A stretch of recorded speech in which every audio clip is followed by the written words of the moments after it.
Olá, irmãos, a graça e a paz do nosso Deus esteja com todos. Este é o seu Momentos de Paz. Quero convidá-los para fazermos uma breve oração e pedirmos a bênção do nosso Pai Celestial. Pai eterno que estás nos céus, te agradecemos pela dádiva da vida. Obrigado pelo seu amor, pelo cuidado e a proteção ao longo desta noite. Esteja com cada um de nós, nos dê entendimento da tua palavra.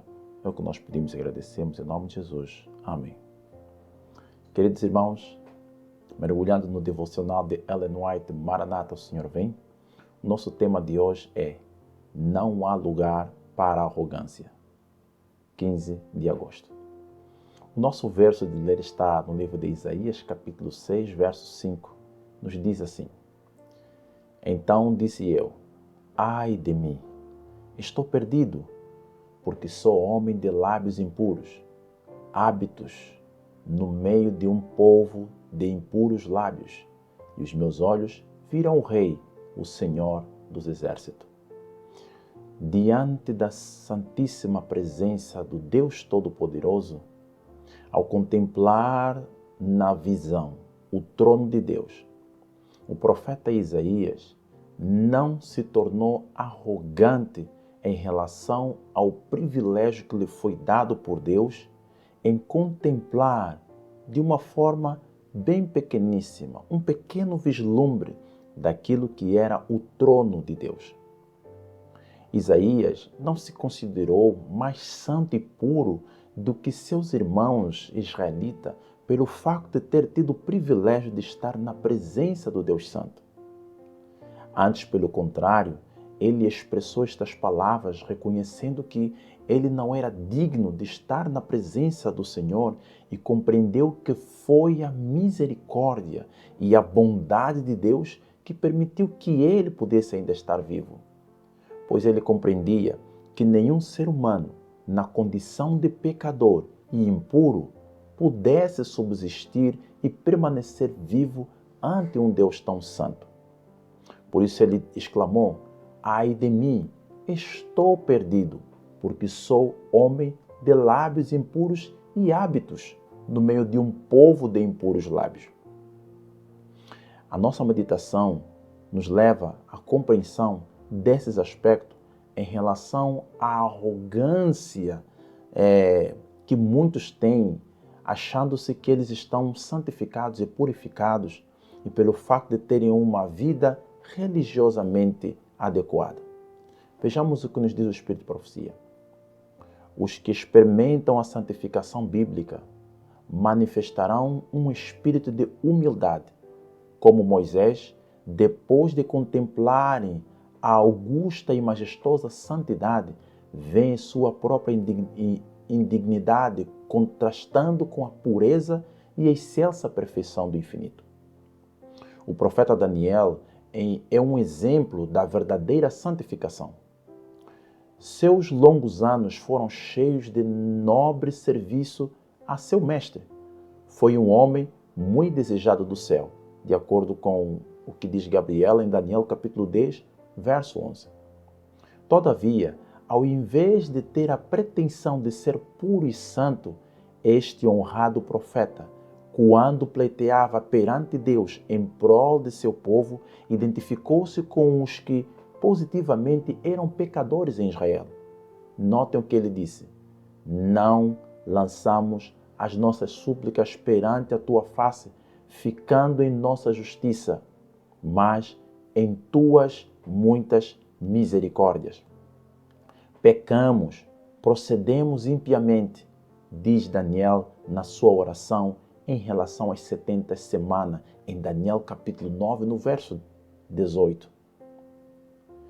Declara ele, estando eu ainda falando e orando e confessando o meu pecado e o pecado do meu povo. Nós sabemos que na história bíblica não temos nenhum registro sequer de algum pecado que Daniel tenha cometido contra Deus de uma forma bem clara e direita. É claro que não estamos dizendo que Daniel não era um homem pecador e ele não fosse um homem comum como nós. Daniel era um homem comum, como qualquer um de nós, sujeito a fraqueza, sujeito a erros. Mas nós não temos um registro claro nas Sagradas Escrituras mostrando que Daniel tivera cometido algum pecado diante dos olhos de Deus.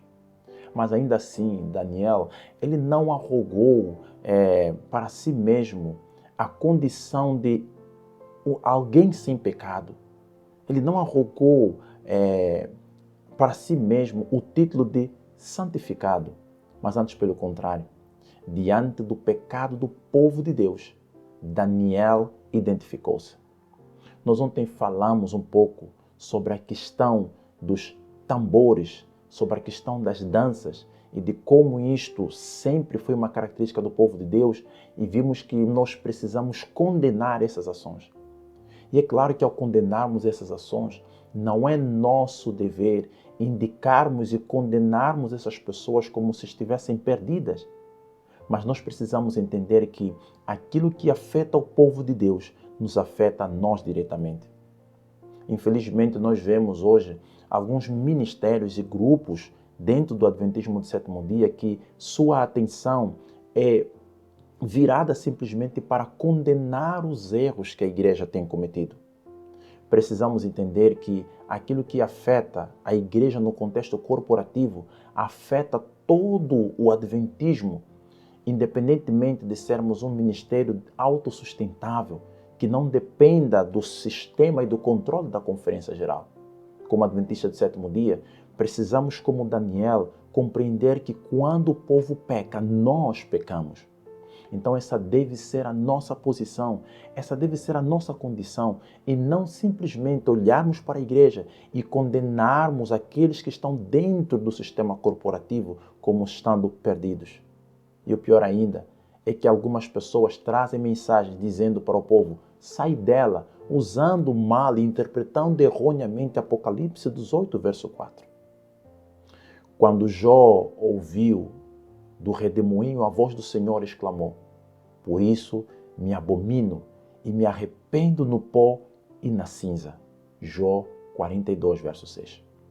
Foi quando Isaías viu a glória do Senhor e ouviu os querubins aclamar, Santo, Santo, Santo é o Senhor dos exércitos, que exclamou, ai de mim, que vou perecendo.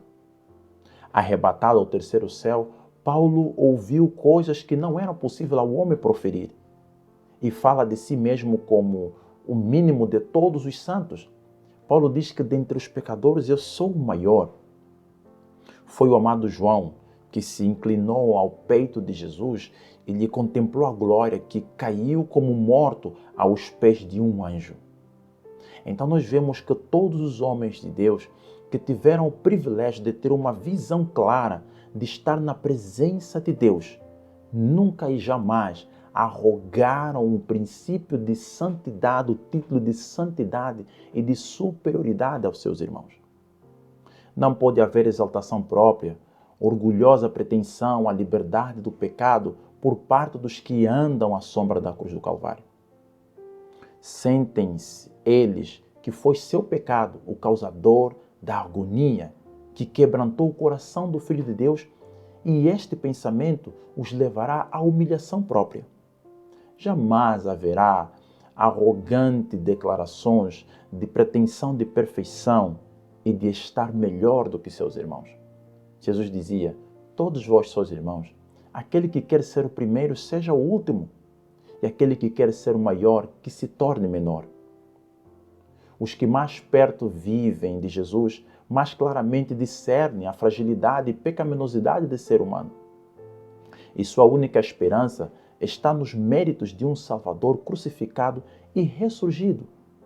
Esta é a maneira como aquelas pessoas que estão buscando realmente a verdadeira santificação e ao perceberem que eles estão na presença de Deus, realmente eles compreendem sua miséria e se humilham aos pés de Jesus. Jesus dizia, aquele que se exalta será humilhado e aquele que se humilha será exaltado. Por isso, deixemos a arrogância ao olharmos para a condição do povo de Deus hoje. Com certeza, a igreja está em apostasia. A igreja não está caída por completa, mas a igreja está em apostasia. Assim como nos dias de Daniel, a igreja estava em apostasia e Daniel orou por ela e Daniel se identificou com ela e não apontou de forma arrogante: Senhor, eles pecaram, eles apostataram, eles estão mal, eles estão caídos, eles estão perdidos. Mas Daniel disse: Senhor, nós pecamos e estamos condenados a vivermos o que estamos vivendo. E Daniel rogou: Senhor, tenha misericórdia de nós. Que seja essa a nossa oração, que seja esta a maneira como nós devemos olhar para a igreja de Deus, que é a menina dos seus olhos. Lembremos-nos, não deve haver lugar para a arrogância. Que o Senhor possa nos abençoar e aprendamos da humildade dos servos de Deus no passado. E principalmente, o Senhor nos diz: aprendei de mim, que sou manso e humilde de coração. Vamos fazer a oração e agradecermos a Deus pelo devocional de hoje. Santo Deus e Pai, te somos gratos pela meditação de hoje. Nos ajude, Senhor, a aprendermos cada vez mais de Cristo. Nos ajude, Senhor, a buscarmos o grande modelo. Ele mesmo nos disse: aprendei de mim, que sou manso e humilde de coração. Coloca, Senhor, a humildade em nossos corações. Coloca, Senhor, a humildade em nossa vida. Renove, Senhor, o nosso caráter arrogante e nos ajude, Senhor, a nos identificarmos com as feridas, a nos identificarmos com as dificuldades do Teu povo nesses últimos dias e rogarmos para que o Senhor use de misericórdia para conosco. Pedimos, Senhor, que neste dia nos ajude, Senhor, a sermos como Daniel, a sermos como Jó e a sermos como Paulo. É o que nós pedimos e agradecemos em nome de Jesus. Amém.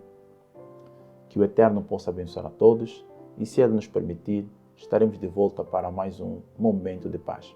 Até o nosso próximo encontro, se o Senhor assim nos permitir.